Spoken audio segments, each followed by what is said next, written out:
안녕하세요. 이츠맨의 안철준입니다. CQ 언박싱 시즌2가 이제 본격적으로 시작되었습니다. 2월입니다. 자, 한 달의 주요 보안, 사이버 보안 이슈를 최대한 깊이 파헤쳐 보는 시간으로 꾸며 볼 텐데요. 저희 CQ 언박싱은 이츠맨과 다운 기술이 함께 만들어 갑니다. 자, 오늘도 변함없이 다운 기술의 고성종 이사님 나오셨습니다. 안녕하세요, 이사님. 네, 안녕하십니까. 네, 반갑습니다. 네, 오랜만에 뵙습니다. 벌써 2월 말인데요. 아, 그러네요. 네, 새해 복 많이 받으십시오. 새해 복 많이 받으십시오. 너무 늦었죠? 너무 늦긴 했지만, 네. 그래도, 이번 연도에 처음 뵀으니까, 네, 그렇죠. 새해 인사는 드리는 네. 게 맞을 것 같습니다. 알겠습니다. 작년 한 해 동안 하반기 때 CQ 언박싱 시즌 1으로 해서 잘 네. 저희가 하여튼 준비를 해봤고요. 그리고 이제 2월부터, 오늘부터 CQ 언박싱 시즌 2가 이제 시작됐는데, 네. 시즌 2를 맞이해서 저희 이제 분위기도 조금 바꿔봤습니다. 네. 좋습니다. 스튜디오 분위기가 화사해진 것 약간 같습니다. 라방 같은 느낌으로 좀 바꿔봤어요. 그래서 조금 더 예전보다 좀 더 캐주얼한 느낌으로 좀 네. 바꿔봤고요. 내용이나 주제도 시즌 1에 비해서 약간 좀 변화가 있죠? 네, 어떻습니까? 맞습니다. 시즌 1 때는 저희가 좀 주로 강의 느낌으로 이렇게 일방적인 지식 전달이 있었다면, 시즌 2부터는 뉴스 중심으로 저희가 조금 소통하는 방식으로 좀 진행하려고 하고요. 중간중간에 저희가 게스트 섭외도 좀 고민하고 있으니까, 네, 조금 더 재밌는, CQ 언박싱 시즌 2가 되지 않을까 생각합니다. 알겠습니다. 사실 고 이사님이 강의도 잘 하시긴 해요. 네. 아닙니다. 시즌 1에도 아주 흥미로웠던 것 같고요. 네. 또 아무래도 지금 보니까 제가 이제 보안 관련된 여러 가지 아젠다 이런 웨비나나 라이브를 많이 하다 보니까 아무래도 좀 주의 깊게 좀 살펴보기는 합니다만 정말 보안 이슈가 많더라고요. 맞습니다. 네. 실제 매일매일 보안 네. 사고가 일어나고 있다라고 해도 과언이 아닌 것 네, 같고요. 네, 네. 다만 이제 그게 뉴스로 알려지냐의 차이이지 실제 엄청나게 많은 뉴스들, 이벤트들이 발생하고 네. 있다고 생각합니다. 사실 예전에도 사실 있었지만 밝혀지지 그쵸. 않거나 네. 숨기거나 이런 이슈들이 굉장히 많았다 하면 네. 지금 양적으로나 그 어떤 규모적인 측면 그리고 피해액이라고 해야 되나요? 그쵸. 그런 어떤 그 타격감에 있어서도 네. 예전과는 다르게 굉장히 그게 심각하게 이런 상황들이 펼쳐지는 맞습니다. 것 같고요. 오늘 또 주요 아젠다로 해야 할 네. 또 바이비트 쪽 사태도 그쵸. 정말 네네. 엄청나지 않습니까? 네, 사상 최대 네. 지금 피해액이죠. 네. 네, 약 2조 원, 한화로 2조 원 정도 네, 추정을 하고 있는데, 이 정도의 이제 사이버 보안에 피해가 발생할 수 있다라는 점이 놀랍기도 하고, 보안을 하고 있는 입장에서는 또 어떤 부분을 고민해야 되나라는 조금 생각도 하게 되는 것 같습니다. 알겠습니다. 자, 오늘 저희 CQ 언박싱에 들어오시는 분들 중에서는 아마 보안 담당자가 제일 많으실 것 같은데 네. 아무래도 예전보다 더 이런 상황들에 대해서 더 이제 레이더를 아주 잘 세워놓고 또 네. 이런 상황들을 주시하고 또 이런 어떤 분위기라든지 트렌드가 어떻게 움직이는지 예전보다 더 네, 네. 좀 자세히 또 주의 깊게 살펴봐야 할 그런 타임이 아닌가 그런 생각이 듭니다. 맞습니다. 네. 그런 의미에서 저희 CQ 언박싱이 좀 도움을 드렸으면 네. 네, 저희도 하는 이제 그런 바람입니다. 뉴스들을 네. 좀 잘 정리해서, 네, 딱 밥상 잘 만들어서 한번 차려보겠습니다. 알겠습니다. 예전에도 질문들 많이 올려주셨습니다만, 질문 외에도 다양한 의견들, 네. 언제든 환영하고 같이 좀 얘기 나누면 좋겠다, 이런 생각이 듭니다. 네. 같이 만들어 갑니다. 하여튼 많이 도와주십시오. 네. 네. 자, CQ 언박싱 말씀드렸던 것처럼, 여러분들 같이 만들어 갑니다. 오른쪽 댓글창에 여러분들 의견과 질문들 올려주시면 저희가 답변도 드리고요. 또 여러 가지 의견들 같이 소통하는 그런 시간으로 꾸며보면 좋겠다 생각 듭니다. 그리고 저희 라이브 진행 중에 온라인 설문조사도 오픈되니까요. 꼭 좀 답변 주시면 더 좋은 저희 콘텐츠 만드는 데 도움이 될 것 같습니다. 네. 많은 참여 부탁드리도록 하겠습니다. 자, 이제 본격적으로 한번 시작해 볼까요? 자, 사실 어김없이 2월의 주요 보안 뉴스를 정리해드리는 시간으로 가집니다. 다운 네. 기술의 이정현, 작년까지는 대리셨는데요. 과장으로 진급하셨습니다. 네, 맞습니다. 이정현 과장이시고요.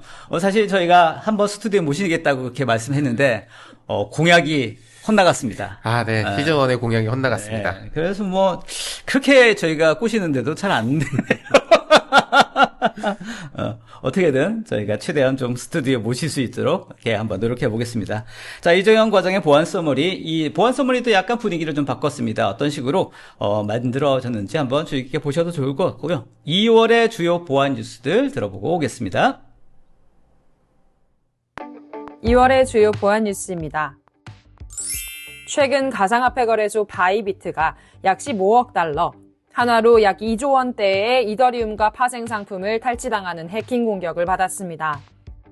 해커는 콜드 월렛에서 핫 월렛으로의 이체 과정에서 스마트 컨트랙트 논리를 조작하고 콜드월렛의 제어 권한을 획득해 자금을 빼돌린 것으로 분석됩니다. 한편 보안 전문가들은 북한의 해킹 조직 라자루스 그룹의 소행으로 추정하고 있는데요. 한때 해킹 소식으로 대량 출금 사태가 발생했지만 저우 CEO가 브릿지론을 확보하며 사태를 진정시켰습니다.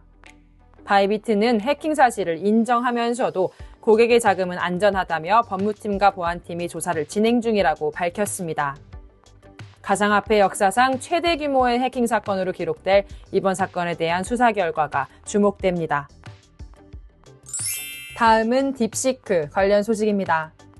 개인정보보호위원회는 딥시크 서비스의 국내 접속을 잠정 차단한다고 발표했습니다. 사용자 개인정보를 과도하게 수집한다는 우려가 제기된 데 따른 조치입니다. 위원회는 개인정보 처리 미흡과 제3사업자와의 통신기능 문제를 확인했으며 딥시크가 문제를 개선하고 보안 조치를 완료할 때까지 접속 차단 조치를 유지한다고 밝혔습니다. 정부 부처와 공공기관, 일부 기업에서도 딥시크 접속을 차단하거나 사내 사용을 금지하는 조치를 내렸습니다. 딥시크 측은 국내 개인정보보호법 준수에 미흡했던 점을 인정하며 개인정보보호위원회에 적극 협력하겠다는 입장을 밝혔습니다. 2025년에도 랜섬웨어와 데이터 탈취 공격은 계속되고 있습니다. 글로벌 기업 아토스, 카시오, 슈나우더 일렉트릭 등 다양한 기관에서 랜섬웨어 공격과 데이터 탈취 공격을 받은 것이 확인되었습니다. 특히 카시오는 랜섬웨어 공격으로 직원과 고객 정보 등이 유출되었으며 HPE는 러시아 해커 그룹 코지베어의 공격을 받아 직원 데이터가 유출되었습니다. 또한 마이크로소프트 팀즈를 악용한 랜섬웨어 유포 사례까지 등장하면서 보안 위협이 더욱 정교해지고 있습니다. 국내에서도 보안기업 소만사에서 증서 탈취 사고가 발생하면서 추가 피해 방지를 위한 모니터링이 진행 중입니다. 기업과 기관들은 보안 태세를 다시 한번 점검하고 대응 프로세스를 강화할 필요가 있겠습니다. 다음 소식입니다. 바이든 정부는 2양을 앞두고 마지막으로 국가 사이버 보안 강화 및 혁신 촉진 행정명령에 서명했습니다. 이번 행정명령은 연방 계약업체와 공급업체에 대한 사이버 보안 기준을 강화하고 다단계 인증, 엔드포인트 탐지 및 대응, 데이터 암호화의 의무화 등 보안 표준을 도입하도록 요구하고 있습니다. 또한 안전한 공급망 구축과 실시간 위협 식별, AI를 활용한 보안 강화 등을 핵심 내용으로 하며 점점 더 정교해지는 사이버 위협에 대응하기 위한 국가 차원의 혁신과 보건력을 강조하고 있습니다. 다만 차기 트럼프 행정부에서 이 명령이 유지될지는 불확실하며 아직까지 백악관은 추가 발표는 하지 않은 상태입니다. 이것으로 2월의 주요 사이버 보안 뉴스 마치겠습니다. 자, 이정현 과장님의 2월의 보안 뉴스 서머리를 통해서 얘기 들어봤습니다. 말씀드렸던 것처럼 2월 달에도 여러 가지 보안 이슈들이 많았네요. 네. 많았습니다. 네. 뭐, 오늘 다 소개를 못 드릴 정도로 많았는데, 네. 그 중에 이제 주요한 것들만 좀 뽑아서 말씀드리겠습니다. 알겠습니다. 자, 그 중에서 특별하게 좀 화두가 될 두 네. 가지 아이템을 들고 나오셨죠? 네, 맞습니다. 어떤 주제입니까? 일단은 딥시크, 그리고 앞서 말씀드렸던 바이비트, 요 관련된 내용들을 좀 가지고 왔고요. 네. 하나씩 이제 설명드리면서 얘기 한번 해보도록 네, 하겠습니다. 좋습니다. 네, 일단 오늘 이제 처음으로 말씀드릴 거는 딥시크입니다. 뭐 AI 쪽에서는 그리고 뭐 일반적인 이제 컴퓨팅 IT 분야에서는 지금 딥시크는 너무나도 유명했었죠. 네, 맞습니다. 네. 2월이었죠? 처음으로 소개한 게 1월 말이었나요? 그죠? 1월 말이었던 것 네. 같아요. 국내에 좀 소개된 건 1월 1월 말인 것 말 같고요. 정도였고. 실제적으로는 조금 그 전보다 있긴 합니다. 네. 사실 이제 보안이라든지 이 정보 보안 이슈보다도 이 AI 쪽에 어떤 던져진 화두와 이 파격력이 굉장히 컸습니다. 딥시크 네. 처음에 소개가 되었을 때. 뭐 실제 AI 씬에서는 이게 말이 되나? 그렇죠. 라는 이제 생각들도 많이 하셨던 것 처음에는 같고. 이게 진짠가? 그죠? 그쵸, 약간 네. 사기 아니야? 이게 또 중국발이다 보니까 약간 그런 의심을 가지고 바라보는 분들도 많았던 네. 것 같고. 그리고 이제 어느 정도 증명이 되고 나니까 네. 관련돼 있던 주가들이 지금도 요동치고 있었고, 맞습니다. 네, 계속적으로 이제 여러 여파들이 파급력이 있는 것 같습니다. 특히 엔비디아 같은 경우에는 뭐 단기적으로 확실히 여파가 있었던 것 같고요. 그쵸. 네. 중장기적으로 봤을 때는 뭐 괜찮을 것 같습니다만 당장은 그런 인프라 아주 대규모의 인프라 없이도 이 정도의 성능을 낼 수 있다고 하면 맞습니다. 지금 흔히 얘기해서 AI계 갑 오브 갑이었던 엔비디아가 네. 이거 없어도 되나? 라는 생각들을 약간 하신 것 쫄리는데 같고요. 약간 이런 그렇죠, 느낌도 그렇죠. 들고 네. 하고 그러다 보니 아무래도 이제 그런 부분에서 타격을 좀 많이 입은 것 같기도 합니다. 네. 아무튼 뭐 사실 딥시크의 어떤 이런 상황들이 네. 저희 같이 AI 쪽에 약간 후발해서 쫓아가는 입장에서는 사실 이렇게 막대한 인프라를 투자할 수 있는 여력이 안 되는 상황에서는 그쵸. 굉장히 또 시사하는 바가 또 많이 있을 것 같고 맞습니다. 우리도 조금만 더 열심히 하면 충분히 따라갈 수 있지 않을까? 맞습니다. 약간 긍정적인 메시지도 분명히 있는 그런 이슈였던 것 같은데 네.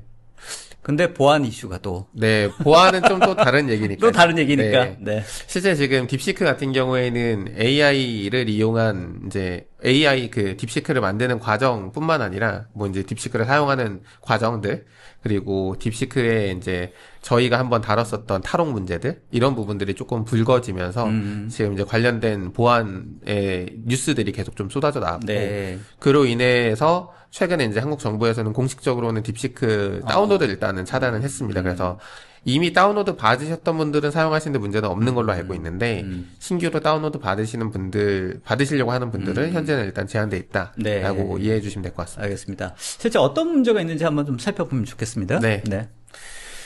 그러면은 이제 조금 내용을 들어가서 설명을 한번 드려보도록 하겠습니다. 네. 네, 딥시크 같은 경우에는 중국의 헤지펀드죠.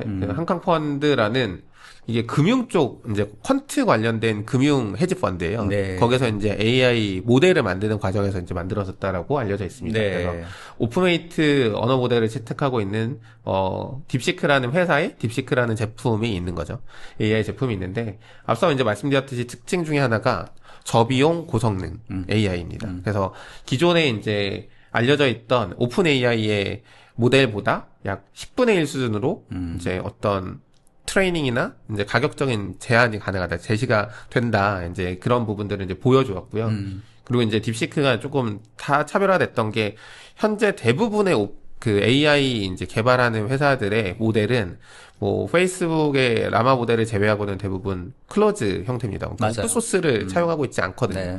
그런데 딥시크 같은 경우에는 뭐 라마랑 동일하게 오픈 소스를 사용하면서 그 오픈 소스를 이용해서 실제 어떤 GitHub의 기여자들이 계속적으로 증가하고 성능이 개선되고 하는 과정들을 이제 겪었던 게 딥시크가 좀 다른 AI와 좀 차별됐던 주요 특징이었던 것 같습니다. 맞습니다. 그러니까 저 비용으로 고성능의 어떤 퍼포스를 내는 것도 굉장했지만 네. 이거를 오픈 소스로 다 같이 공유할 수 있다라고 풀었다라고 하는 점에서도 그쵸. 의미하는 바가 크죠. 맞습니다. 기존에는 사실 라마 정도 외에는 특별하게 막 진짜 제대로 활용할 수 있는 오픈 소스 모델이 없었던 것 거의 같기도 하고. 없었죠. 네. 오픈 AI는 말이 오픈인데 오픈을 전혀 하지 않아요. 그렇죠? 이미 그 사간 기업에서 그 정책을 네. 걷어갔기 때문에 현재는 네. 이제 오픈 AI라고 오픈 소스라고 보기는 어렵죠. 네. 그렇죠.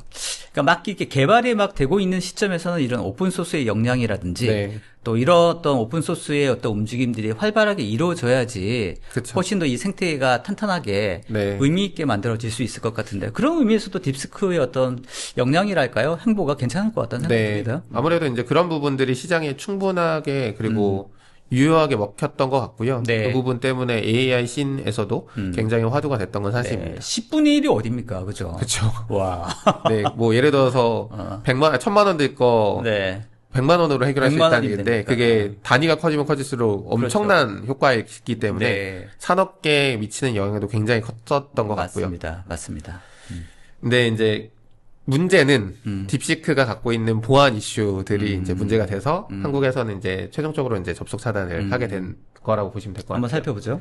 일단은 보안 이슈가 몇 가지가 있는데 그 중에 이제 첫 번째는 과도하게 수집되는 개인정보 그리고 국내를 기준으로 봤을 때는 국내 개인정보법을 위반하고 있다는 게 좀 문제가 됩니다. 아, 네. 뒤에서도 좀 설명드리겠지만 딥시크가 갖고 가는 정보의 수준이 좀 남달라요. 좀 많이 수집을 해가는데 그 가운데서는 개인을 특정할 수 있는 어떤 다양한 정보들을 가져가고 있고 그렇게 할 때 그거에 대한 어떤 보호 정책들이 국내에는 국내 이제 개인정보보호법이라고 하는 그 법 안에서 이제 이루어져야 되는데 그게 이제 정상적으로 이루어지지 않고 있다 보니까 그 부분이 가장 큰 문제가 되었습니다.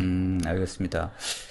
혹시 예를 들면 다른 AI 기업들 같은 경우에는 이런 부분들이 조금 더 그러니까 딥시크에 비해서는 상대적으로는 뭐 좀 더 이런 것들이 확실하게 잘 개런티가 되고 있다고 봐야 되는 건가요? 뭐 현재 저희가 알려져 있는 이제 AI 모델들을 네. 이제 사용할 때는 대부분 근데 프라이버시 관련된 부분들을 이제 봤을 때 네.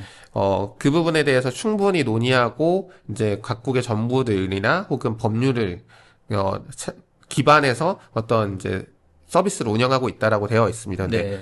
딥시크 자체가 이제 좀 문제가 되는 부분 중에 하나가 아무래도 중국에 있다 보니 네. 중국 공산당이 원하면 언제든지 그 개인 정보를 들여다볼 수 있거든요. 아, 네. 데이터에 접근할 수 네. 있고 그러다 보니까 우리가 갖고 있는 우리 대한민국의 국적의 국민들의 개인 정보가 중국한테 그냥 넘어가는 거 아니냐라는 이제 논란에서 좀 쉽게 벗어날 수는 없었던 것 같습니다. 네, 알겠습니다. 네, 그리고 이제 두 번째로 말씀드릴 거는 이제 저희가 예전에도 한번 말씀드렸던 그 AI 탈옥 문제입니다. 최근에 뉴스가 하나 나왔는데요. 그 딥시크 모델 같은 경우에는 AI 탈옥이 성공률이 약 63%에 달하는 이 굉장히 높은 수치거든요. 그러네요. 예, 그러네요. 굉장히 높은 수치의 네. AI 탈옥 문제가 이제 불거졌고요. 네. 특히 이제 한국어 공격에는 더욱 취약한 것으로 일단은 얘기가 나왔습니다. 네. 근데 이제 이 AI 탈옥 문제가 심각한 거는 이제 딥시크를 사용해 보신 분들은 아실 텐데 딥시크 이제 사용하시다 보면 중국에 예를 들어서 뭐 시진핑이라든가 중국 관련된 어떤 이슈들에서 물어보면 답변을 안 해요. 네. 아니면 답변은 교묘히 이제 지나가거나.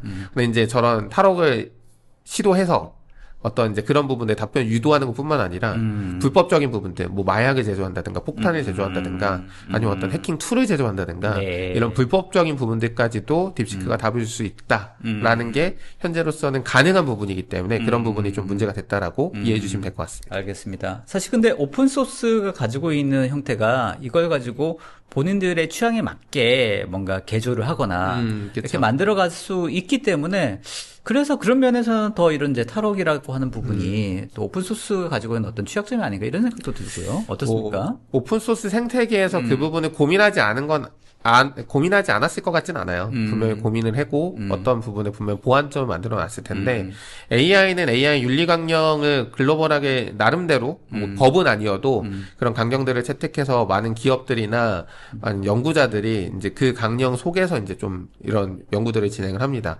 아무래도 악용되면 안 된다라는 게 그들한테는 굉장히 주요한 이슈이기 네, 때문에. 맞습니다. 근데 이제 그럼에도 불구하고 어떤 기업체에서 운영하는 오픈 AI 어떤 AI 모델인데 그게 아무리 오픈소스라고 한들 저런 부분에서 좀 자유롭게 저렇게 탈옥이 된다라고 하면 그건 좀 문제가 있다라는 어떤 문제점을 지적하는 부분에서는 분명히 필요한 사항인 것 같습니다.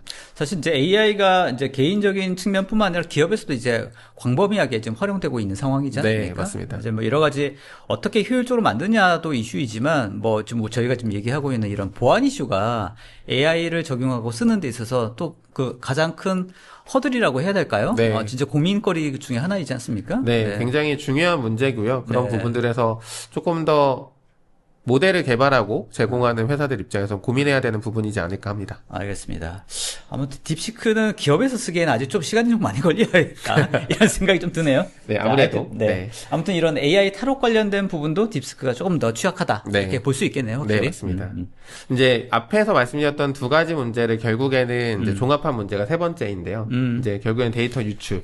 네. 그리고 혹은 악용할 수 있다라는 부분이 조금 더 이제 심각한 우려를 낳고 있는 상황입니다. 네. 그래서 조금 더 이제 저희가 딥시크 개인정보 수집 논란에 대해서 어떤 정보를 수집하길래라는 것들을 한번 갖고 와봤습니다. 그렇죠. 네.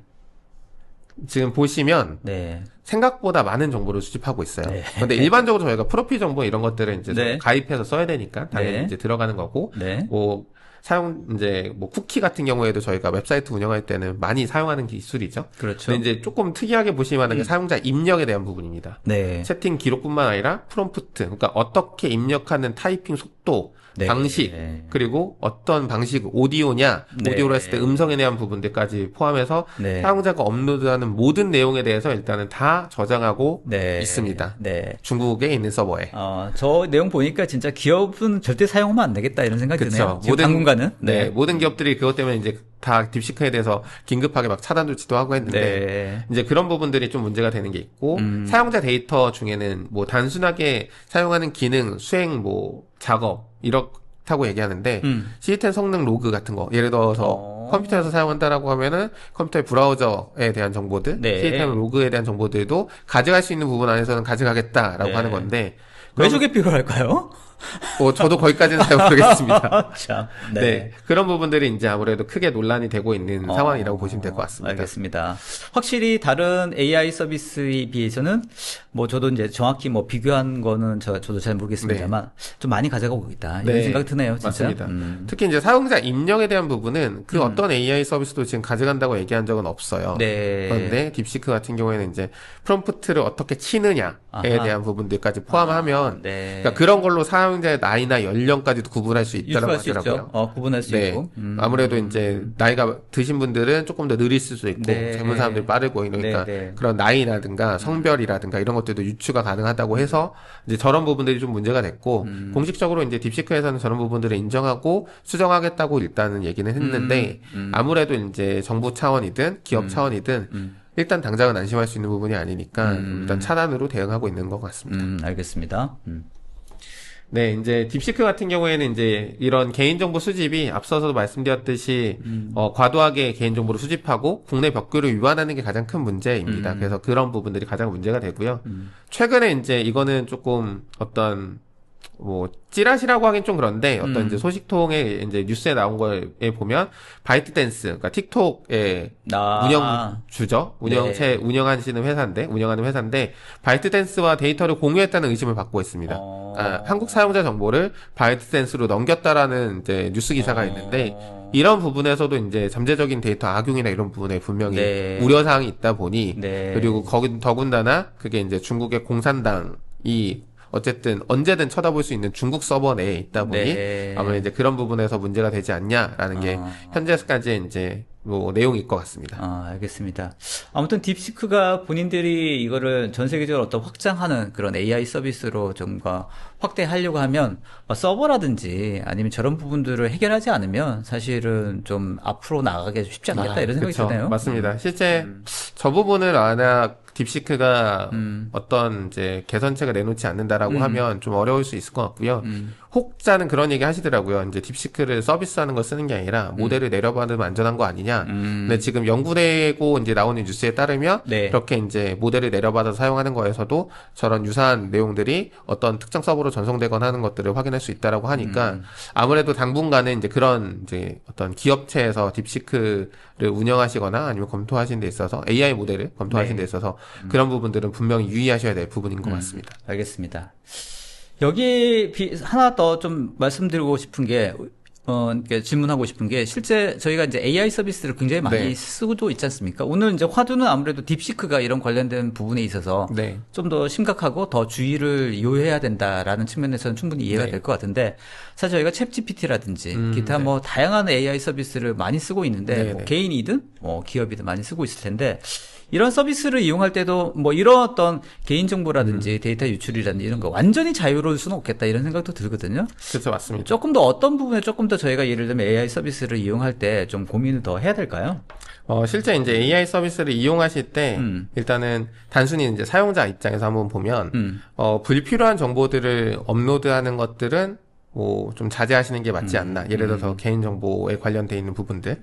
그리고 이제 내 정보뿐만 아니라 만약에 이제 우리 가족 관련된 정보가 있다든가 뭐 이제 관련 이미지들, 여권이나 주민등록번호가 들어있는 그런 이미지들 같은 경우에도 그들 입장에서 AI 서비스를 제공하는 회사 입장에서 학습에 사용되지 않는다고 하더라도 다양한 방식으로 유출될 가능성이 분명히 있을 수 있거든요. 취약점이라는 게 발생할 수 있으니까. 그렇기 때문에 굉장히 그런 부분에서는 좀 조심해야 되는 게 필요할 것 같고요.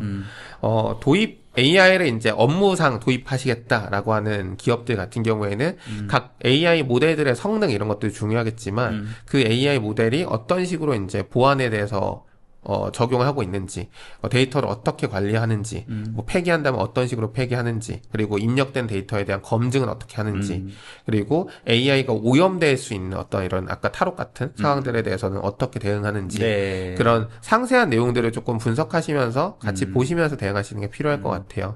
그래서 어쨌든 기업에서 B2B의 입장에서 AI를 도입하실 때는 각각의 기업들과 이제 미팅을 하시거나 작업 이제 같이 이제 진행을 하실 텐데 그런 과정들 안에서 이제 검증하는 과정들 안에서 조금 더 세세하게 그런 부분들을 같이 검증하시면 좋지 않을까 생각이 듭니다. 알겠습니다. 어떤 시스템적인 보안도 확실히 중요할 것 같고 사용자의 입장에서도 그런 민감한 데이터를 뭐 올리거나 사용하거나 이런 거에 더 유의를 해야 될 것 같고 담당자 입장에서 그런 생각 귀찮은데 하지마 에이 하지마 이렇게 그쵸. 할 수도 있을 것 같긴 한데 또 그러면 또 시대에 너무 뒤처지니까 맞습니다. 안 할 수도 없고 말이죠.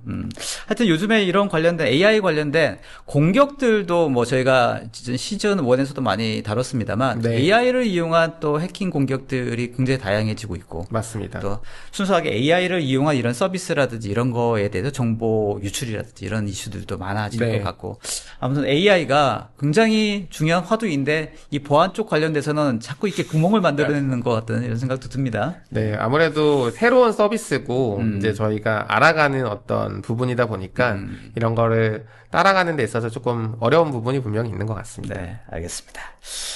자, 이 정도로 딥시크에 관련된 정보 유출 관련된 내용들을 한번 정리해 보도록 하고요. 또 이제 오늘의 보다 더 큰 이슈인 바이비트 건에 네. 대해서 한번 살펴보도록 하겠습니다.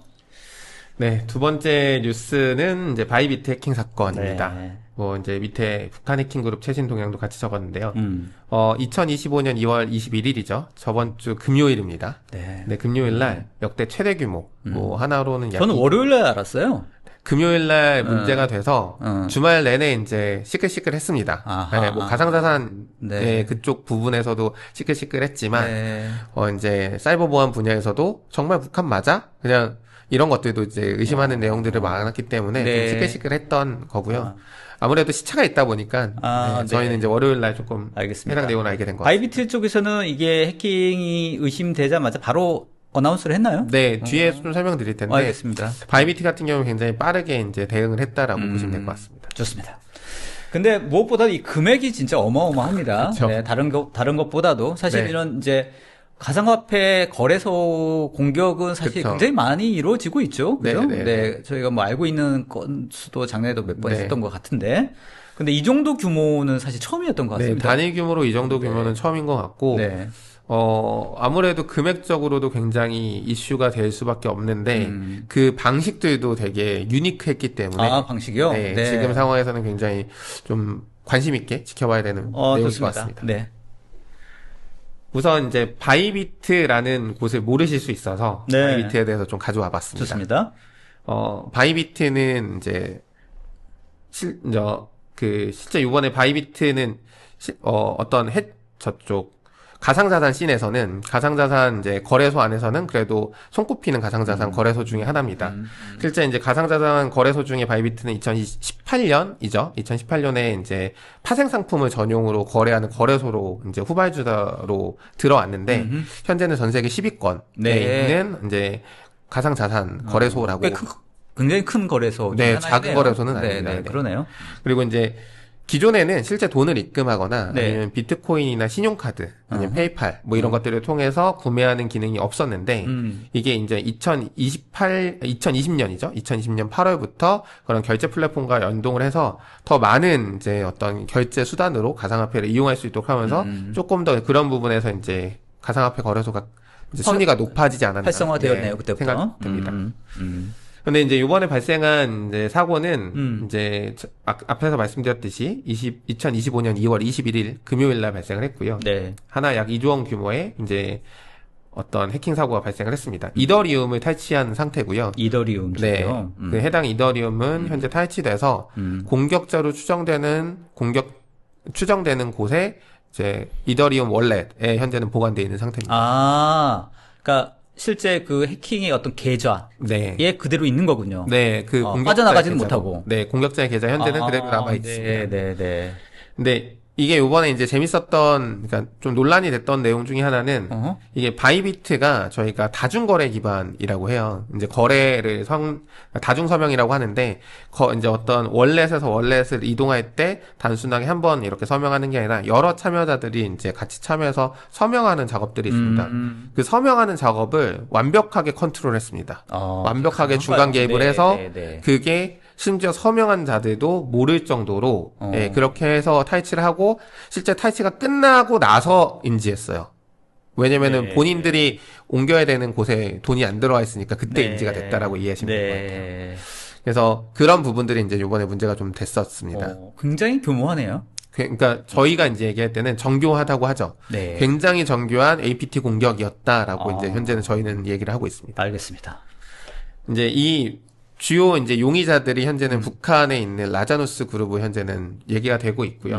이제 이 부분이 이제 문제가 됐던 거는 아까 말씀드렸던 지갑과 지갑 간의 이동인데 이게 단순히 흔히 라이브 상태에 있는 액티브 상태에 있는 지갑이 아니었어요. 콜드 월렛이라고 해서 코인을 보관하고 있는 이제 안전하게 상대적으로 훨씬 더 안전하지 그쵸, 않나요? 안전하게 네. 보관하고 있다라고 하는 네. 콜드 월렛인데 콜드 월렛이 트랜잭션을 하기 위해서는 반드시 한번 온라인 상태가 돼야 돼요. 아. 그 과정에서 지금 정확하게 그 시점에 네. 공격이 들어왔다. 이게 이제 이번 바이비트 사건의 가장 핵심적인 내용일 것 같습니다. 네. 한번 조금 더 뜯어보면 좋습니다. 네, 아직 이제 해킹 사고에 대한 거는 조사 중입니다. 분석 중이죠? 네, 분석 중이라서 네. 정확한 내용은 현재까지 밝혀진 내용은 많지는 않고요. 다만 현재까지 나왔던 뉴스들이나 내용들을 보고 이제 어느 정도 이제 추정치와 내용들을 갖고 같이 이제 말씀을 좀 드려보겠습니다. 좋습니다. 첫 번째는 이제 APT 공격입니다. 어드밴스 퍼시스턴트 스레시라고 저희는 얘기하죠. 지능형 지속 위협 공격이라고 한국어로는 얘기하는데 APT 최근에 뭐 나왔던 노래 APT가 아니라 아파트가 아니라 네, APT 공격입니다. 조크? 네. 네, 그래서 네, 오랜만에 이 농담을 해봤는데 네, 앞에 관객이 없으니까 약간 썰렁하긴 하네요. 제가 웃어드렸지 않습니까? 네, 그래서 APT 공격을 수행했을 것으로 예상이 되는데 아마 굉장히 정교하게 피싱 공격을 하고 네. 그리고 원격 제어가 가능한 어떤 백도어나 트로이전을 설치하지 않았을까 현재는 추측을 하고 있습니다. 네. 이렇게 추측하는 이유 중에 하나가 아까 네. 말씀드렸던 이 거래 과정에서 아까 이제 저희가 다중 서명이라고 하죠. 멀티 네. 사인을 하는 거 외에도 UI 안에서 어떤 내가 진행되는 원래 주소나 이런 것들을 체크할 수 있는 화면들이 있었다고 해요. 네. 근데 그것마저도 스마트 컨트랙트라고 저희가 얘기하는데 스마트 계약 안에 가짜 사용자 인터페이스를 조작해서 제공했다라고 합니다. 네. 그러니까 내가 보는 예를 들어서 이제 은행 이체라고 생각을 하시면 내가 보는 은행 이체 화면이 신한은행으로 적혀 있고 네. 내 계좌로 다 보였는데 네. 알고 봤더니 다른 그 거래 계좌로 이동할 수 있도록 백그라운드에서 딴 코드가 돌았다는 거죠. 와. 네. 그 정도로 굉장히 정교하게 일단 네. 공격을 수행했다라는 게 네. 하나고요. 그렇기 때문에 일반 직원들도 이제 이게 일반적으로 우리가 수행하는 정상적인 거래인지 알고 계약에 서명을 직원들도. 했다라고 합니다. 네. 실제 이 거래에는 거래 규모가 크다 보니까 네. 그 바이비트의 CEO도 서명의 주체로 참여돼 있습니다. CEO까지도 몰랐고 이야. 결국에 이제 거래를 승인하고 나서 네. 이동된 상황을 인지하고 이제 알았다는 게 현재까지 바이비트의 주장이고 네, 현재 나와 있는 내용인데 예. 만약에 그게 사실이다라고 하면 굉장히 정교한 공격을 그러네요. 수행했다라고 볼 수밖에 없죠. 이게 한두 명이 뚫린 게 아니라 말 그대로 전체 시스템이 완전히 장악되었다라고 볼 수 있을 것 같아요. 네. 완전 그 스마트 컨트랙트 과정을 네. 완벽하게 파악하고 사실 이제 이런 다중거래 프로세스라고 하는 게 네. 더 보안이라든지 이런 것들을 더 강화하기 위한 이중 맞습니다. 보안 네네네. 이런 체제이지 않습니까? 맞습니다. 이제 그럼에도 불구하고 그거를 아주 교묘하게 네. 정확하게 이것들 다 파헤쳐서 맞습니다. 그걸 뚫었다는 얘기인 것 같은데. 결국에는 이제 우리가 도장 찍는 사람이 3명인데 네. 그 3명을 다 속였던 거죠. 네. 심지어 그 도장을 찍어야 되는 종이까지도 속인 거니까 와. 그렇게 따지면 굉장히 정교한 공격을 수행했다라고 볼 수 있습니다. 알겠습니다. 생각보다 굉장히 정교하네요. 네, 엄청 정교한 공격이었다고 보시면 될 것 같아요. 네. 이제 아까 이제 말씀드렸던 그 과정에서 이제 다중서명 스마트 컨트랙트를 조작을 했고요. 네. 이게 다중서명 같은 경우에는 좀 전에 말씀드렸듯이 한 명이 승인을 하는 것이 아니기 때문에 여러 승인권자들이 있습니다. 네. 그러면은 이 스마트 컨트랙트를 조작하기 위해서는 해커는 단순히 PC 하나를 장악한 게 아니라 네. 전체 시스템 그리고 이 거래 구도, 내용, 거래 시점 등을 정확하게 알고 있었다는 거죠. 그러니까 바이비트의 모든 시스템들이 장악했다라고 봐도 솔직히 뭐 무방할 것 같습니다. 완벽하게 거래 시점까지는 알고 있었다는 거기 때문에 네. 이 과정에서 이 거래에 대한 조작을 했다는 건 굉장히 다른 의미가 있습니다. 알겠습니다. 그러니까 이런 상황들을 보니까 실제 굉장히 정교한 APT 공격이 의심되는 거고 네. 굉장히 오랫동안 준비했겠다는 생각이 드네요. 그렇죠. 그러면. 이게 네. 어느 정도 준비했는지는 이제 실제 사고 조사를 해봐야 알겠지만 네. 단순하게 뭐 우리가 한번 이렇게 랜섬웨어 뿌리듯이 그런 게 걸려봐라 아니에요. 이런 정도가 아니라 아니네요. 어느 정도 이제 목적성을 가지고 네. 굉장히 긴 기간 동안 긴 호흡으로 투입해서 이제 작전을 수행하지 않았나라는 네. 생각이 듭니다. 알겠습니다. 바이비트가 지금 이렇게 해킹 사고는 뭐 바이비트 쪽에서도 꽤 나름대로 여러 가지 프로세스를 통해서 안전하게 거래를 하기 위해서 장치를 마련했음에도 불구하고 네. 뚫렸다고 하면 사실 다른 가상화폐 거래소도 안전할까 이런 의구심이 들기도 하네요. 솔직히. 네, 맞습니다. 네. 이제 솔직히 어. 뭐 가상 거래소의 문제가 아니라 다음에 이제 말씀드릴 좋아요. 내용인데 단순히 단순히 가상 거래소의 문제가 아니라 음. 화면 좀 전환해 주시겠습니까? 네. 코이드 월렛에 대한 취약점 공격이 발생했다라는 게 가장 큰 문제입니다. 이제 아까 이제 서두에서 잠깐 말씀드렸는데 코이드 월렛은 오프라인으로 되어 있는 온라인에서 분리된 어떤 지갑이죠. 그 지갑 안에 지금 이제 돈이 들어 있었던 거고 이더리움이 들어 있었던 건데 그 이더리움은 이제 거래를 위해서는 한 번은 핫 월렛으로 그러니까 온라인으로 연동이 반드시 돼야 됩니다. 핫 월렛으로 이동하기 위해서는. 그러겠죠. 근데 그 보안 허점을 지금 파악하고 그 모든 거래 과정을 조작해서 지금 들어왔다는 거기 때문에 네. 이거는 단순하게 특정 거래소의 문제가 아니라 거래소들이 갖고 있는 어떤 이런 거래 프로세스들 그리고 그걸 보완하기 위한 보안 프로세스들을 전반적으로 지금 다 확인해 봐야 될 필요성이 있다라는 내용이 될 수 있습니다. 아니 근데 실제 거래를 하기 위해서는 온라인으로 한 번은 올려야 되잖아요.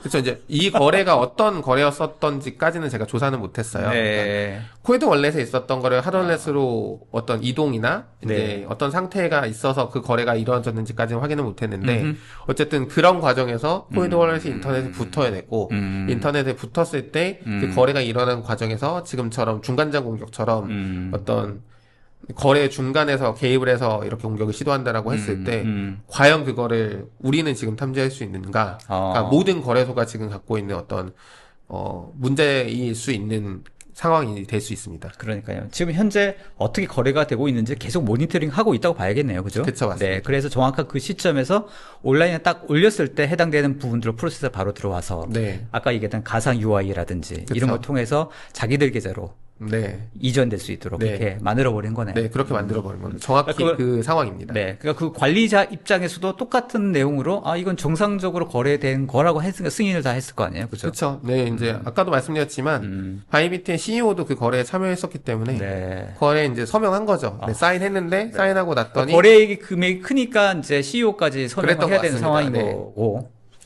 그랬던 것 같습니다. 아무튼 그 상황들이 이제 발생을 했고요. 바이비트 어떻게 해? 그나마 좀 멘붕이다. 다행이었던 건 다행히 뭡니까? 뭐 바이비트 같은 경우에는 이번에 사고가 발생하자마자 바로 공지를 했습니다. 네. 바이비트 CEO 지금 트윗인데요. 바로 이제 바이비트는 사고 발생한 시점에 이걸 신속하게 SNS를 통해서 해킹 사실을 알렸고요. 네. 약 35만 건이 넘는 이제 사용자 출금 요청들이 있었습니다. 그러니까 사고가 났으니 네. 내 돈 안전하냐 해서 돈을 인출하는 흔히하게 뱅크런이 발생을 했죠. 네. 근데 그 뱅크런에 다 정상적인 출금을 시도했습니다. 네. 다 정상적으로 출금을 진행을 했고요. 네. 네, 이게 가상자산을 관리하는 가상자산소 입장에서 굉장히 큰 이슈일 수 있어요. 왜냐면 뱅크런이 일어난다고 하면은 거래소가 문을 닫아야 되는 상황이 될 수도 있습니다. 맞아요. 실제 우리나라에서 그런 이슈들 때문에 문 닫은 거래소들이 몇 군데 있는데 그럼요. 이 일단 바이비트는 그런 것들을 모두 다 대응을 했고요. 야. 이 바이비트와 함께 뭐 관련돼 있는 다른 가상자산 업체들도 네. 이제 바이비트를 응원하고 이제 코인에 대한 보안성을 강화하기 위해서 네. 어떤 조치들을 같이 진행하면서 네. 현재는 어쨌든 바이비트는 조금 더 이제 신뢰도를 높였다라고 네, 그렇게 볼 수는 있을 것 같습니다. 그래도 초도 대응은 그래도 잘했다라고 볼 수 있겠네요. 네, 그래도. 잘한 것 같습니다. 그 정도면. 네. 다만 이제 요 과정들 속에서 지금 이제 아무래도 문제가 되는 건 유출된 이더리움 그리고 이제 이걸 공격을 수행했던 공격자에 대한 부분들이 이제 계속적으로 뉴스로 나오고 있고요. 저희가 이제 뒤에서 얘기 드리고 싶은 건 이제 이런 공격을 했던 공격자, 이제 저희가 흔히 얘기하는 북한 공격 그룹에 대한 얘기들을 좀 하려고 합니다. 요번에 이제 공격을 수행했던 건 라자누스라는 북한 그룹이긴 네. 한데, 이제 그렇게 단편적으로 얘기하기는 조금 어렵고요. 네. 북한, 라자누스라고 이렇게 추정할 수 있는 어떤 근거가 있나요? 뒤에서 좀 설명을 한번 같이 네네네. 드려보겠습니다. 좋습니다. 이제 전반적인 이제 북한의 공격 그룹에 대한 부분들을 이제 좀 같이 얘기를 해야 되다 보니까 그 부분 좀 설명드리면서 진행하도록 하겠습니다. 네. 화면에 보이시는 오른쪽이죠. 화면 그리고 오른쪽에. 전체 화면으로 좀 바꿔주시겠습니까? 네. 화면 오른쪽 한번 네. 보시면, 화면 오른쪽에 이제 북한에 관련되어 있는 공격 그룹들에 대한 내용들이 정리된 최근 리포트입니다. 네. 이거는 구글 클라우드 맨디언트의 리포트를 제가 갖고 왔고요. 네. 보시면은 맨 위에 김정은 위원장을 중심으로 해서 세 개의 큰 기관이 있습니다. 그래서 중앙노동당 중앙위원회, 그리고 총참모부, 국가보위성 이렇게 있는데, 각각이 하고 있는 역할들이 다르다 보니 각각의 역할들에 맞춰서 이제 각각 공격 그룹들의 이제 밑에 하위에 있는 공격들이 좀 나눠지게 됩니다. 그래서 가장 많은 공격 그룹을 보유하고 있는 곳이 조선인민국 총참모부 정찰총국. 저희가 흔히 뉴스에서 이제 정찰총국이라고 얘기하는 고 기관이라고 보시면 될 것 같고요. 거기에 흔히 저희가 부르는 킴스키 APT-43, 그리고 코니, UNC 589, 그리고 안다니엘 APT-45, 그리고 이제 라자누스, 템프 허밋 이런 식으로 이제 여러 공격 그룹들이 이제 그 네. 밑에서 공격들을 수행하는 공격 그룹으로 현재 돼 있고요. 이제 그런 공격 그룹들 중에 이제 라자누스는 이제 별도의 이제 어떤 하나의 독립적인 공격들을 많이 수행했던 공격 그룹이라고 보시면 될 것 같습니다. 네. 그래서 많은 이제 보안 회사들이 라자누스라고 부르고 있기 때문에 저희도 그냥 라자누스라고 통칭을 할 거고요. 이제 그 부분에 대해서 좀 설명 한번 같이 드리겠습니다. 알겠습니다. 네, 라자누스는 뭐 적어도 한 2013년 정도부터 활동해온 북한 그룹인 것 같아요. 그래서 그 라자누스를 얘기할 때 저희가 얘기할 수 있는 가장 큰 사건을 한 5가지를 밑에 뽑아왔는데, 왼쪽에 보시면 소니 픽처스, 그리고 방글라데시 중앙은행 해킹 사건, 그리고 워너크라이. 워너크라이가 맞아. 네. 이쪽이었죠. 그리고 그 암호화폐 거래소 중에 데리빗이라는 해킹. 이미 암호화폐 거래소 해킹 사건이 이전에 있었군요. 네. 요 부분도 뒤에서 좀 설명드릴 텐데, 네, 이미 네. 암호화폐 관련된 부분들은 굉장히 많이 북한이 관심 갖고 있는 부분이고요. 네. 많은 공격들이 이미 시도되고 있습니다.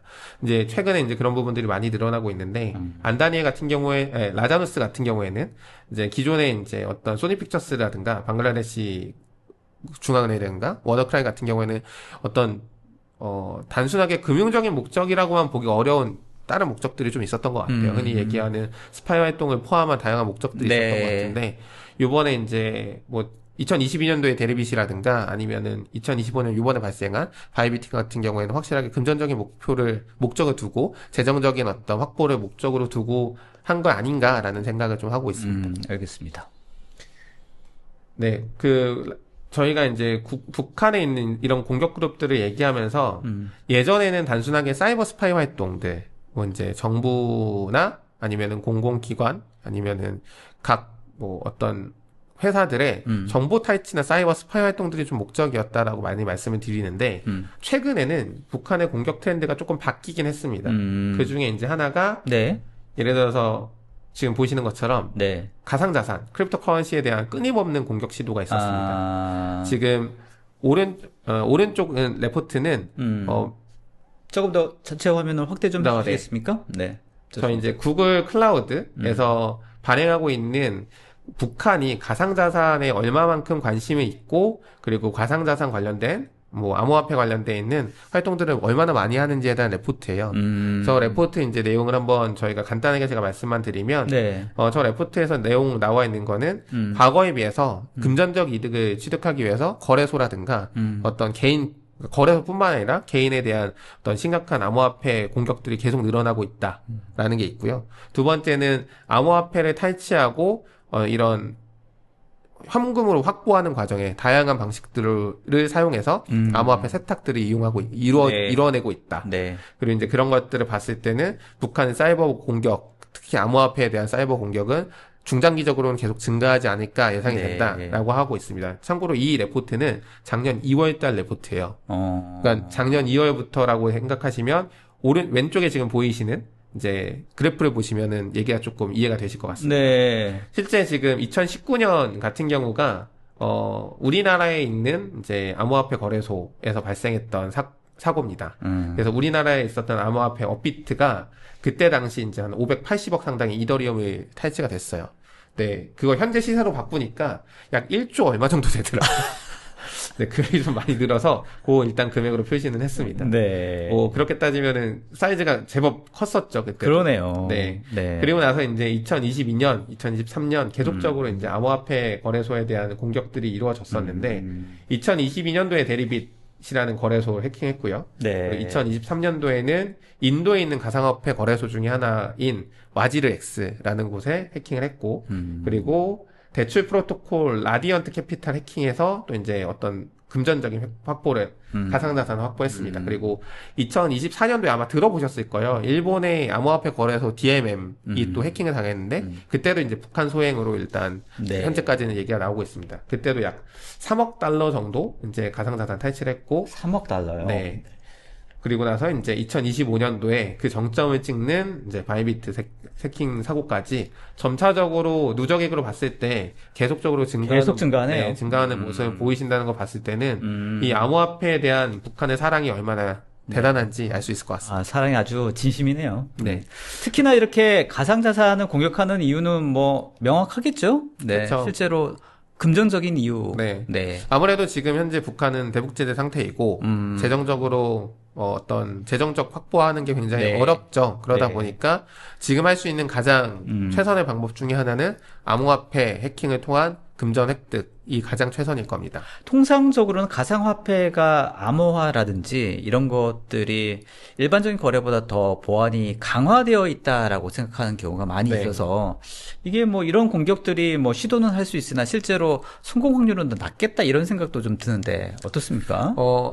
이게 이제 암호화폐라는 이름 때문에 와 되게 대단하게 암호로 막혀 있겠구나라고 이제 생각들 하시는데 네.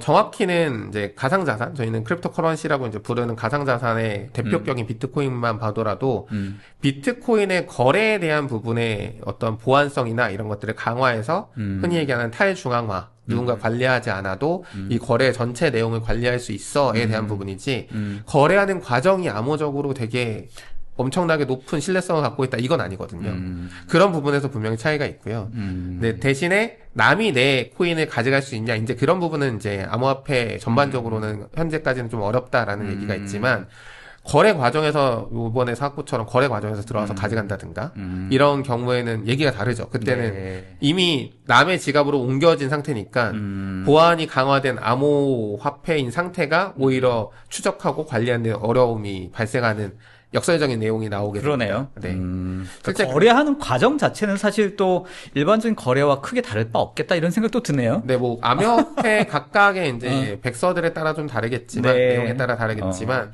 그런 트랜잭션을 어떤 식으로 일으키고 그 트랜잭션을 어떤 식으로 관리할지에 대한 부분이 정의돼 있죠. 다만 이제 그 과정들은 분명히 잘 보호가 되어 있는데 그리고 그런 과정을 통해서 자산의 이제 공개성, 투명성 이런 것까지 보장해서 우리가 잘 보호하고 네. 있는데 다만 지갑 A에서 B로 옮기는 그 짧은 순간이나 그 순간에 네, 아니면은 내가 거래소에 들어가서 뭔가 자산을 사는 과정이라든가 그렇죠. 이런 여러 이제 진짜 트랜잭션이 일어나는 그 시간. 네, 부분적인 요소에서는 단순히 암호화폐 화폐 자체 이런 크립토커런시의 어떤 보안성이 높다고 해서 문제가 되지 않는다. 네. 네, 암호성이 높다, 무결성이 높다라고 보기는 좀 어려운 것 같습니다. 그러면 그 말씀대로는 사실은 이제 예를 들면 탈취를 했어요. 근데 탈취를 했으면 이거를 뭐 현금화를 한다든지 실제로 이거를 자산화시키는 과정은 또 어려운 거 아닌가요? 그러면 실제? 뭐 돈 세탁하는 과정들이라고 저희가 흔히 얘기하는데 돈 세탁. 좋네요. 돈 세탁. 돈 세탁. 돈 세탁하는 과정들은 분명히 각각의 이제 저희가 흔히 얘기하는 거래소들도 모니터링을 하고 있는 걸로 알고 있어요. 그래서 그런 이제 자금 세탁 방지법에 의해서 돈 세탁하는 과정들을 분명히 모니터링을 하지만 네. 그럼에도 불구하고 굉장히 다양한 방법으로 돈 세탁을 시도합니다. 뭐 몇 가지 그냥 사례로만 말씀 한번 드려보면 네. 뭐 예를 들어서 해시 렌탈이라는 방법들 아니면 클라우드 마이닝 서비스를 한다는 방법들 그러니까 뭐 금을 사거나 아니면은 이거를 어떤 상황에서 믹싱을 하거나 그러니까 다른 코인이랑 섞는 거죠. 썩는 거. 네, 그러니까 거래를 계속적으로 일으켜서 다른 코인이 네. 이제 흔히 얘기하는 트랜잭션을 많이 발생하고 추적이 불가능하게 추적이 어렵도록. 네, 어렵도록 굉장히 분할해서. 네, 굉장히 분할해서 이렇게 간다든가 아니면은 뭐 렌탈하거나 아니면 어떤 이제 우리가 시스템 공격을 하기 위한 시스템을 구매하는 데 사용한다든가 다양한 방법으로 이거를 캐시아웃하는 업무들을 하고 있습니다. 네. 돈 세탁하는 과정들을 하고 있죠. 네. 결국에 이제 그런 것들로 이제 자금 세탁을 하고 있고 네. 그런 걸 최종적으로는 이제 현금화해서 네. 이제 북한에 가는 거 아닌가라고 네. 이제 저희는 추정을 하고 있습니다. 알겠습니다. 지금 바이비트 상황은 지금 어떻습니까, 그러면? 현재는 지금 바이비트에서 얼마 전에 또 이제 기사가 하나 나왔더라고요. 네. 바이비트에서 유출된 그 자산, 그러니까 이더리움 자산은 현재 특정 그 월렛에 들어가 있는 상태고요. 그 월렛은 현재 이제 흔히 얘기하는 낙인이 찍혀 있는 상태입니다. 네. 그래서 그 월렛을 이용한 거래에 대해서는 이제 모든 거래소들이 우리도 이제 같이 동참해서 보고해줄게 이러고 있는 상태인데, 최근에 이제 나왔던 뉴스에서 네. 이제 바이비트의 이제 최고 경영자가 얘기 나온 게 라다누스의 자금 세탁 활동을 완전히 투명하게 공개하는 첫 현상금 사이트를 개설했다고 하더라고요. 어떤 의미예요, 그게? 결국에는 이제 사용자들이 이제 어떤 그 거래소라든가 사용자들이 가상화폐 과정들을 추적할 수 있기 때문에 그런 가상화폐 과정들을 추적해서 정보를 제공하며 거기에 따른 보상금을 지급하겠다라는 이야기일 그러니까 것 지금 같아요. 현재 라다누스 가지고 있는 그 계정, 네. 그 지금 들어가 있는 이 계정을 다른 거래소나 이런 네. 걸로 해가지고 분할을 한다든지 네, 자금 네, 세탁을 하려고 하는 시도가 있었다고 하면 맞습니다. 그 시도를 확인해서 고발을 해주거나 네. 정보를 알려주면 네. 보상을 해주겠다. 네, 그렇게 일단 현재는 확인을 했고요. 요 관련돼서 조금 더 만약에 상세한 내용이 있으면 네. 다음 시간에 한번 짧게라도 한번 얘기를 한번 드려볼 수 있도록 알겠습니다. 하겠습니다. 일단 계정을 탈취는 했고 자기 계좌에 가지고 있는데 현금화는 지금 안 돼 있는 상태예요. 네, 아직 현금화는 못하고 있는 야, 상태입니다. 이거 바라보는 입장에서는 미치겠네요, 진짜. 뭐 그램의 떡일 수도 있고 다양한 방식들을 현재 고민할 수도 있고 네. 뭐 이제 그거는 어떤 식의 방식들이 나올지는 네. 뭐 추가적인 뉴스들이 좀 나올 수 있지 않을까 생각이 네, 듭니다. 알겠습니다. 아직 뭐 일주일도 안 된 상황이니까요. 네. 네, 어떻게든 잘 풀렸으면 좋겠다는 생각이 드는데, 네, 맞습니다. 그러니까 다른 그 가상화폐 거래소 입장에서도 적극적으로 지원을 하고 협력을 해야 되는 상황이게 본인들의 상황일 수도 있겠다는 생각 때문에 맞습니다. 굉장히 네. 클로즈하게 협력해 내겠다 이런 생각도 드네요. 일단 현재까지는 이제 그런 스탠스에 있는 거래소들이 많이 있는 걸로는 알고 있는데 뭐 좀 더 지켜봐야죠. 상황이 어떻게 변할지는. 아무튼 그래서 가상화폐 가격이 많이 떨어졌죠? 네. 떨어지고 있습니까? 네, 떨어지죠. 뭐 이런 상황이라고 하면 안 떨어지는 게 이상하죠. 그죠? 네, 뭐 이것 때문만이라고 보기는 어렵겠지만 네. 어쨌든 가상자산 특히 이더리움과 비트코인은 하락률이 굉장히 좀 심했던 것 같고요. 그 부분들이 이제 여기 들어오신 분들 중에서도 투자하신 분들이 좀 있으실 텐데 네, 있으실 수도 있죠. 좀 상처가 있지 않을까 생각이 듭니다. 그러니까요. 네. 야, 이 보안 이슈는 참 심각합니다. 진짜. 네, 맞습니다. 네.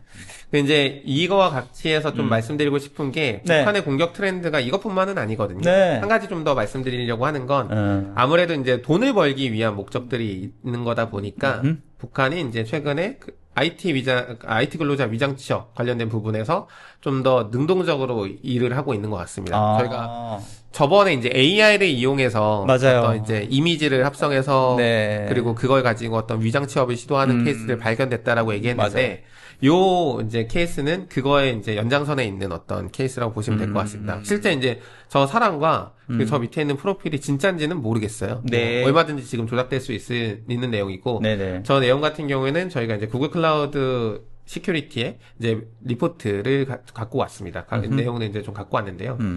실제 이제 IT 종사자들 이 원격으로 이제 근무하는 환경들이 많이 있었죠. 코로나 이후에. 맞아요. 그러다 보니까 이제 원격으로 근무하는 환경들을 악용해서 이제 북한 근로자들이 미국에 있는 어떤 300개 이상의 기업들에 취업을 해서 위장 취업을 해서 활동을 하고 돈을 벌어갔다. 그리고 시스템을 훼손시켰다 하는 뉴스들이 좀 나왔고 네. 이제 그런 부분들이 실제 2023년 부터 시행이 있었다, 사고들이. 그래서 그거에 대한 경고 내용이 2024년도 초반에도 한번 네. 저희 우리나라 국정원, 그리고 이제 관련된 기관들, 외교부, 그리고 네. 미국 FBI 이렇게 해서 한번 성명을 낸 적이 있었는데, 네. 여전히 그런 부분에서는 조금 더 위험한 부분이 남아있지 않나 생각이 듭니다. 네. 이제 주로 이렇게 IT 위장 취업을 주도한 공격 그룹 같은 경우에는 아까 보셨던 공격 그룹 표가 있지 않습니까? 네. 그 중에 이제 새로 이제 신설된 어떤, 근로자 관리하는 별도의 이제 부서에서 지금 IT 근로자들을 관리하고 있고요. 위장 취업을 해서 일단 첫 번째는 재정적 이득. 이제 그들을 통해서 돈 버는 거가 하나가 있을 거고요. 약간 앵벌이 같은데? 뭐, 밖에 나가서 노가다 하는 거나, 여기서 노가다 하는 거나 뭐, 같은 개념이라고 보이죠? 그러니까요. 다만 이제, 네. 밖에 외화 획득. 네, 외화 획득을 위한 어떤, 노동전선 투입이라고 따지면 그렇게 따지면 이제 예전에는 나가서 직접 일을 했으면 네. 지금은 위장 취업해서 더 많은 돈을 벌어보겠다라는 네. 생각인 것 같습니다. 실제 일을 하는 거 아닙니까, 그러면? 일을 하는데 뭐 이 리포트에 이제 내용들이 좀 적혀 있긴 한데 리포트가 공개되어 있는 거니까 한번 밑에 링크 들어가서 한번 보시면 좋을 것 같고요. 네네네. 저 링크 있군요. 네. 네. 그래서 들어가 보시면 아시겠지만 실제 일을 잘 못해요. 네. 아무래도 이게 북한 사람이 네. 영어를 능숙하게 쓸 수 없다 보니 네. 대리인들을 씁니다. 그러니까 미국 대리인들을 써서 네. 그 사람들을 프록시로 놓고 일을 이제 대리하는 거죠.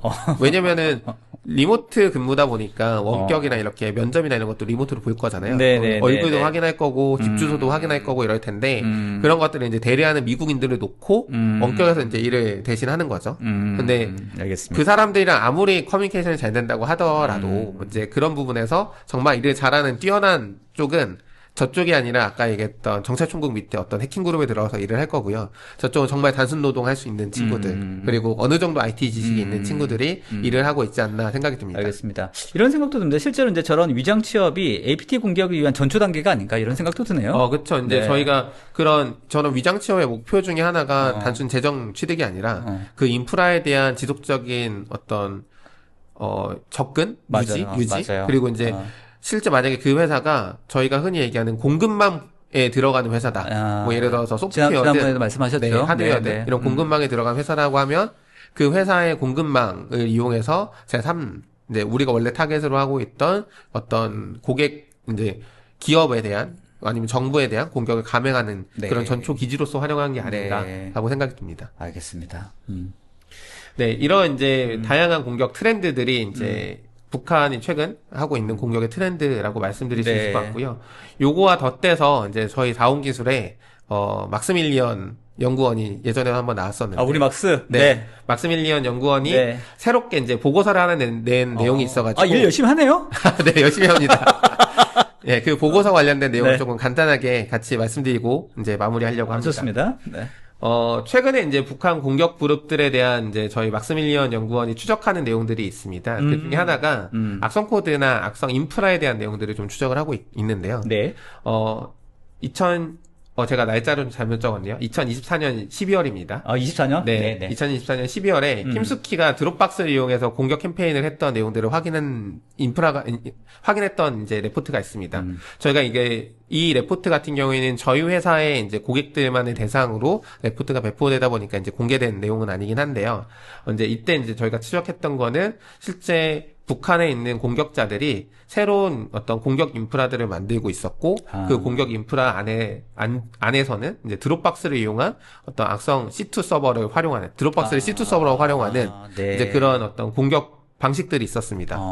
이제 요게 지금 이제 2024년 12월 버전이라고 하면 요거의 업그레이드 버전이 최근에 나와서 이걸 저희가 이제 오픈해서 공개 리포트로 이제 작성했습니다. 전체 화면으로 좀 바꿔주시겠습니까? 네.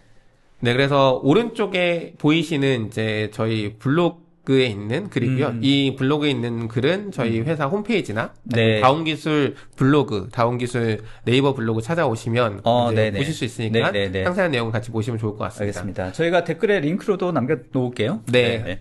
그래서 그 블로그 저희가 이제 보고서에서 말씀드리고자 했던 건 기존의 드롭박스를 이용한 공격이 조금 더 업그레이드가 돼서 다른 인프라들을 이제 사용하기 시작했습니다. 구글 드라이브도? 네, 구글 드라이브도 이제 사용하게 됐고, 단순하게 인프라만 변경된 게 아니라, 이제 어떤 공격의 방식들이, 다단계로 이루어지고 있습니다.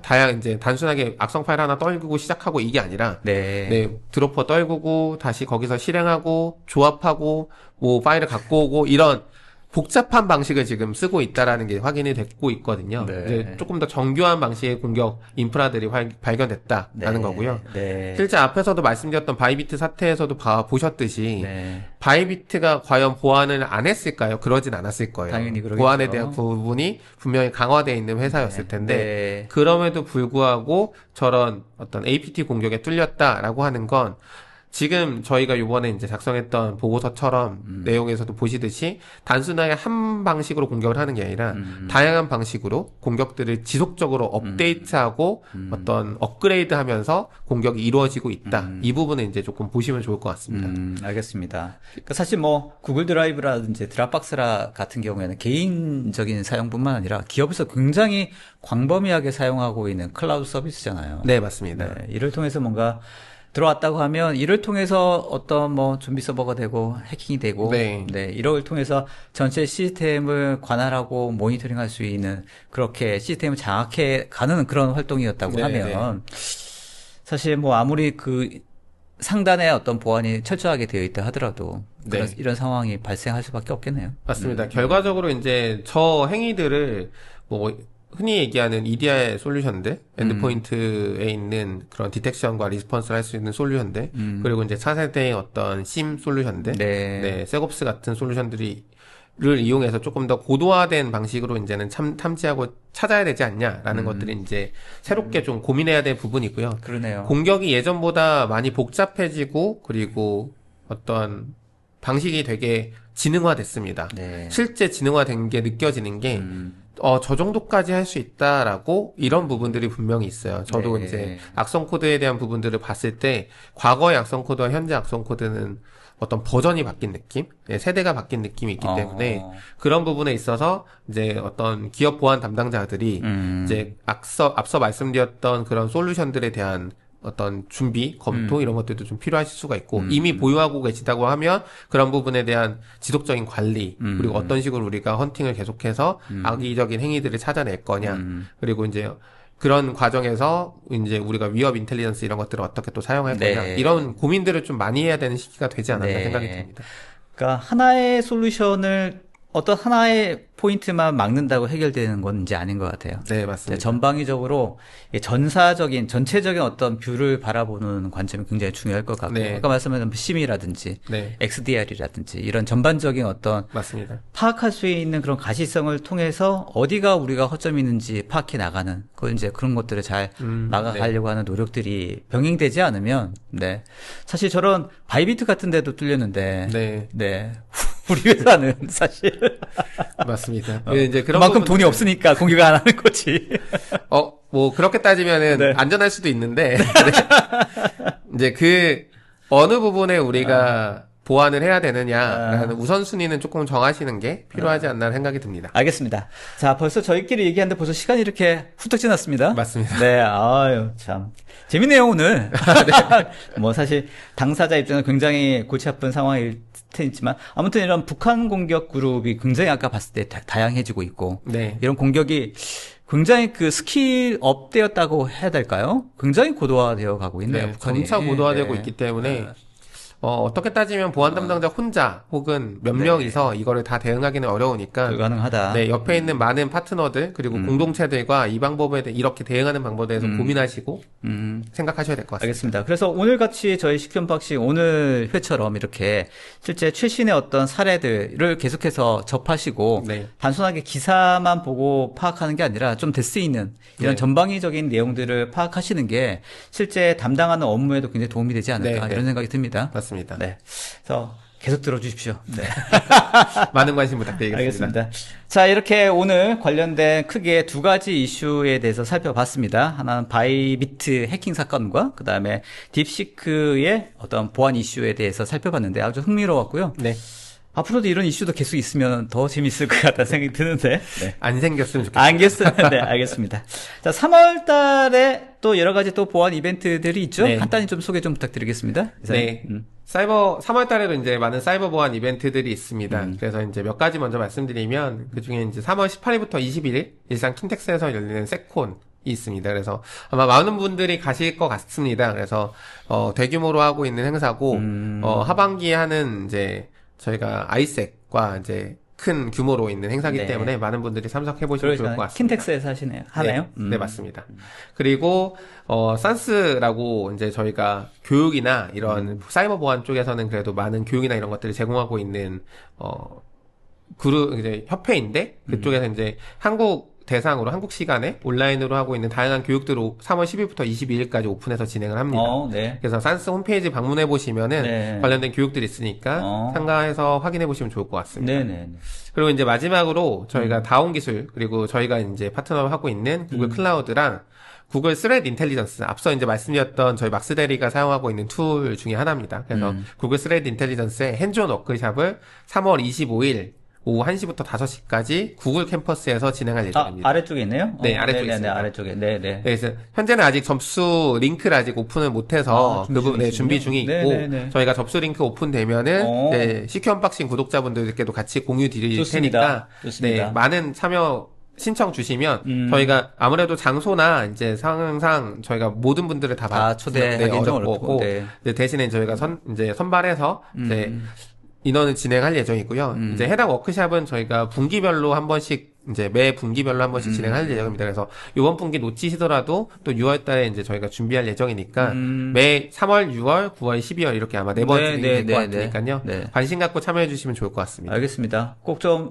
좋은 정보를 얻을 수 있는 기회인 것 같으니까요. 네. 많은 시청 해주시면 좋겠습니다. 네, 워크샵에 오시면 저뿐만 아니라 네. 저희 잘생긴 막스의 연구원도 보실 수 있고요. 네. 저희 아리따운 이제 이정현 과장 이정현 과장을 거기서 볼 수 있습니까? 네, 많은 참가 신청 부탁드리겠습니다. 이정현 과장을 거기서 볼 수 있다. 네. 요게 약간 포인트네요. 네, 마지막 이제 광고 멘트였습니다. 알겠습니다.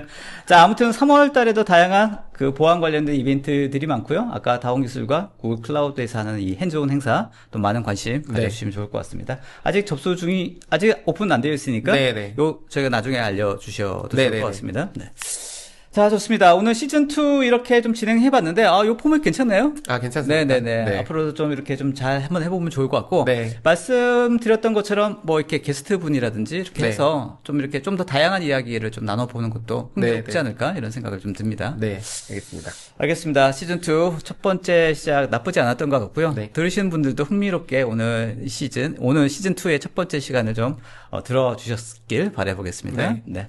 자, 오늘 이사님 수고 많으셨고요. 네. 자, 3월 달에도 3월 말. 그죠? 네. 3월 마지막 주 금요일이죠? 네, 3월 마지막 금요일. 아직 주제는 안 정해졌습니다. 3월 달에 어떤 이슈가 있을지 모르니까. 네, 일단은 지금 현재 생각하고 있는 내용 중에 하나는 제로 트러스트 관련된 네네. 2.0 가이드라인이 12월 달에 나왔어요. 그래서 그 관련된 내용들 가지고 네. 한번 찾아뵐 수 있지 않을까 좀 네. 고민하고 있습니다. 아직 저도 공부를 해야 되는 내용이다 보니까 네. 쉽지는 않아서 조금 보고 다시 한번 업데이트 드리겠습니다. 일하랴, 방송하랴, 공부하랴. 네, 쉽지 않습니다. 스키 타랴. 네, 스키장도 가고 있어가지고. 네. 자, 모르시겠지만 보드 강사입니다. 보드 강사. 네. 관심 있으신 분들은 연락 주셔도 좋을 것 같습니다. 자, 오늘 시큐 언박싱 시즌2 2월달 시간 마무리하도록 하겠습니다. 네. 이사님 오늘도 즐거웠고요. 다음 시간에 뵙도록 하겠습니다. 네, 수고 많으셨습니다. 네, 수고하셨습니다. 감사합니다. 감사합니다.